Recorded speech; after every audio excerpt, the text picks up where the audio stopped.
A few school leaders chose Open Door in its initial years. They chose us purely based on our product, without bothering about the number of schools we were working with. These leaders are decisive, challenge the norm, and never stop questioning. Through thought leaders in education, we are celebrating their independent thinking.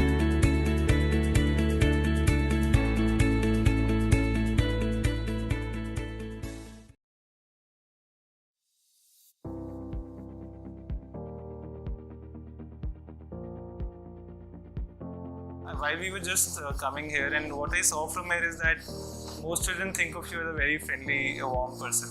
Any interesting story of a child coming to your cabin with a very challenging situation?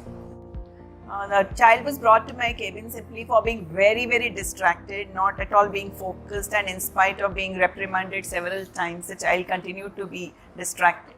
The child, I believe, refused to go outside the class and said that I haven't done anything wrong, it's just that I'm not able to focus. So, the child's attitude annoyed the teacher, and the teacher thought it best to get the child to my cabins. And I spoke to the child in a very polite and friendly manner. So I think he half expected me to, snap at him and give him some punishment. But the moment I spoke in a very kind manner, he simply broke down and he started weeping. So I was taken aback myself because that was the last reaction I expected. So I sat him down, gave him a glass of water and asked him to open up. I said, is there something that is disturbing you? So what he said really,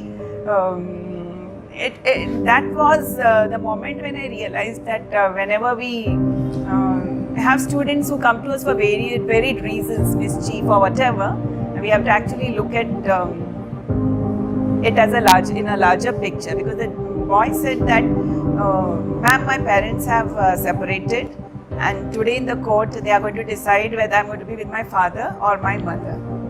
So, it still brings tears to my eyes.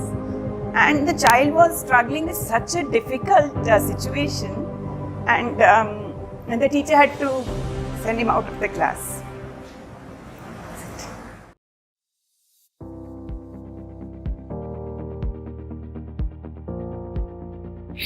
Is there any student you have means you have a story about it? One such student whom I remember, who was quite infamous in the class, and he was often referred to as the outstanding student by his friends and most teachers as well. Reason being, he was out of the class most of the time, standing out, so he was called outstanding student.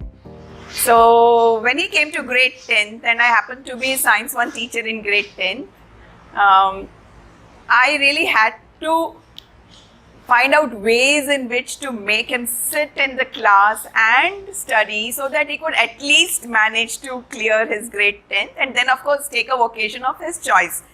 Many years later, I had the receptionist calling me and telling me, ma'am, there's somebody to see you.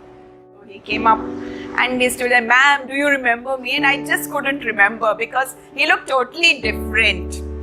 And then I came to know that he was doing so well in life, and he had come in a chauffeur-driven Mercedes, and he was running a company which was, reaping in billions. So he was not based in India, of course, he was abroad, and he had come to meet all his teachers in school, and also perhaps with the reason that outstanding students are not always going to be failures in life. So that was a learning for all of us.